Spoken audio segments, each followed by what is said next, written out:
Bonjour à tous, ici Olivier Villac pour une nouvelle vidéo. Présentation de figurines, ça fait un peu longtemps.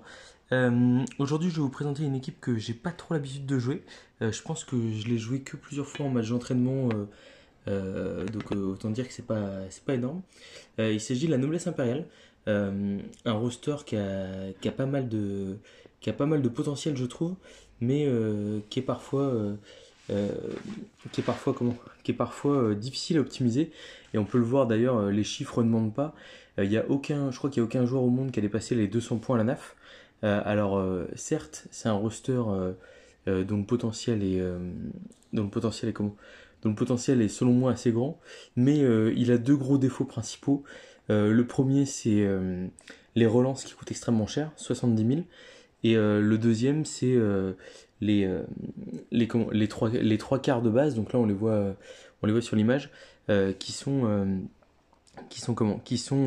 que 8 plus d'armure, donc qui sont extrêmement fragiles.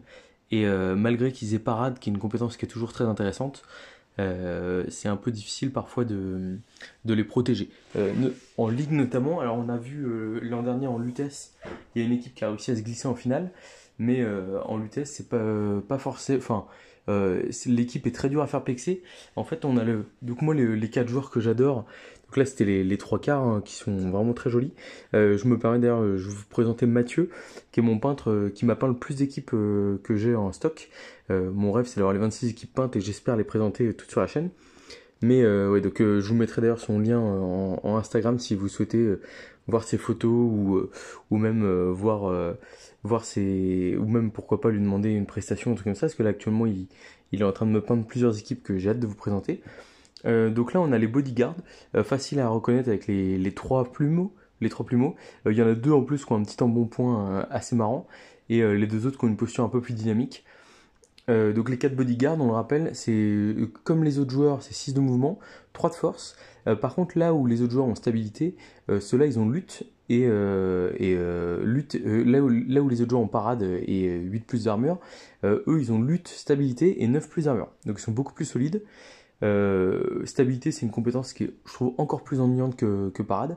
Et en tournoi, en fait, on les voit souvent jouer avec la compétence garde, parce qu'en fait, bah, ça fait que quand l'adversaire vient le taper, soit il prend les deux au sol et les deux joueurs tombent à terre, soit s'il n'arrive pas à faire tomber et en fait, s'il n'a pas de peau, et bah dans ce cas-là, le joueur reste debout avec la compétence garde qui peut agir directement. On le voit, hein, la qualité de peinture est absolument excellente. Il y a des visages qui sont très bien faits. Voilà, enfin vraiment les figurines sont absolument splendides. C'est les figurines de la boîte de base d'ailleurs. Donc il a aussi fait mon équipe d'orque noir et une équipe d'elfes que j'ai gagné lors d'une tombola. Là on le voit, hein, vraiment le joueur est absolument sublime je trouve. Voilà, donc malheureusement ça fait partie du nombreux paquet d'équipes lourdes que je n'ai pas forcément l'occasion de beaucoup jouer, tout simplement parce que je ne suis pas un joueur de roster lourd. Mais j'aime bien prêter l'équipe quand je fais des matchs tests ou des choses comme ça, parce qu'elle est vraiment très belle. Donc oui, pour le coup, les 4 joueurs avec le plus de potentiel, c'est ces deux-là. Ceux qui font beaucoup de jeux dans l'équipe, c'est les deux blitzers.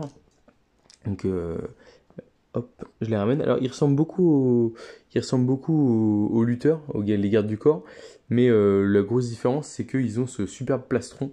On voit là avec l'aigle dessus, avec la petite moustache magnifique. Voilà, non, franchement, je me remets pas de ces figurines, elles sont superbes. Vraiment, bravo Mathieu pour ta peinture. Donc, ouais, donc là, on est sur des joueurs 7 de mouvement avec blocage. Je me rappelle d'une vidéo où je croyais qu'ils avaient intrépidité, mais ça, c'était les anciens Bretoniens. La noblesse, c'est une reprise des Bretoniens, mais en différent. C'est une équipe qui est dans Blood Bowl 3. Forcément, dans Blood Bowl 3, je pense qu'on n'en voit pas énormément dans le ladder.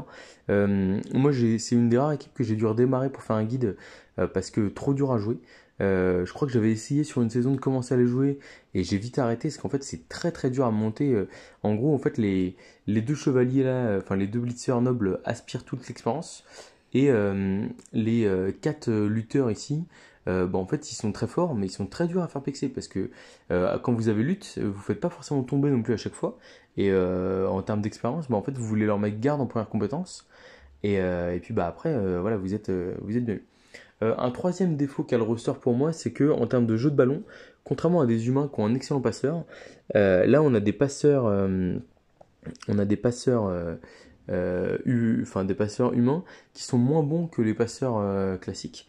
Il a bien un ballon en main, lui, on va le montrer. En gros, ils ont que 3 plus de compétences de passe de base. Et en fait, c'est bête, mais cette petite différence, ça fait que là où parfois avant vous pouviez vous en sortir sur un 2 plus relançable, notamment avec les humains par exemple, qui ont un très bon passeur, la noblesse impériale n'a pas ce luxe-là.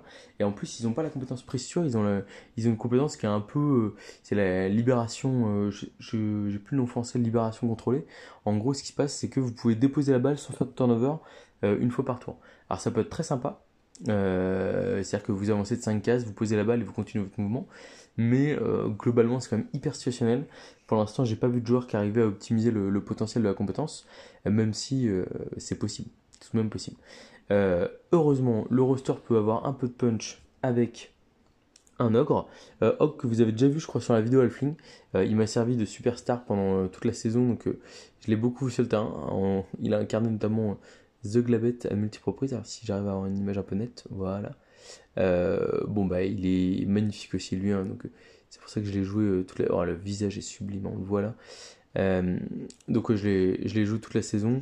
D'où l'armure un peu tachée de sang parce que il a été usé par les matchs.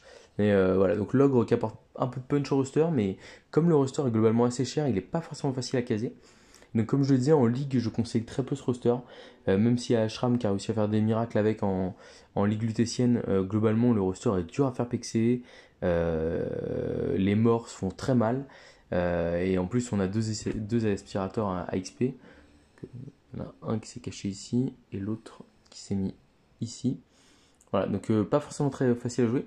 Par contre, en tournoi, je trouve que le roster peut avoir beaucoup de potentiel, surtout que comme il n'est pas beaucoup joué, en fait, ce qui se passe, c'est que le, le comment on peut déjà on peut avoir souvent 6-7 compétences.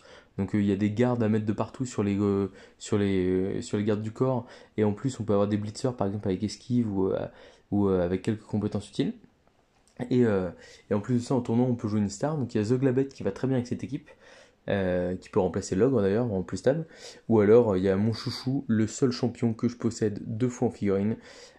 Donc là, on va enlever l'ogre pour laisser la place à la véritable star, Griff Oberwald.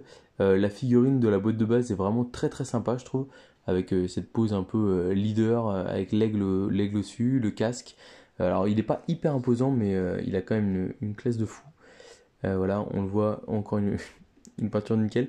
Donc le seul champion que j'ai 2 fois, j'y fais très attention, évidemment. Mais voilà. Donc ouais, Griff qui est dans la boîte de base avec Varag. Ces 2 champions qui font partie des plus forts de Blood Bowl 3 actuellement, donc toujours utile de l'avoir en figurine.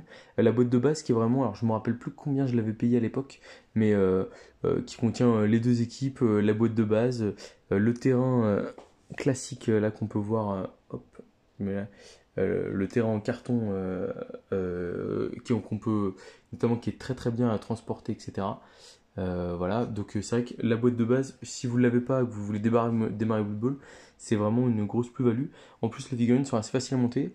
Alors le seul problème, c'est que bah voilà, on le voit, hein, moi en plus, je voulais vraiment du doré, donc quand on regarde l'équipe rapidement, on a quand même plutôt une impression, enfin, c'est très homogène, moi j'aime beaucoup. Mais par contre, pour reconnaître les figurines entre elles, c'est pas forcément facile. Alors, ce que je conseille, hein, une nouvelle fois, moi je me le suis pas appliqué et je l'ai pas demandé, c'est d'avoir des socles de couleurs différentes pour reconnaître les différents positionnels. Après, bon, comme je vous dis, là, il y a des moyens mémotechniques assez faciles, hein.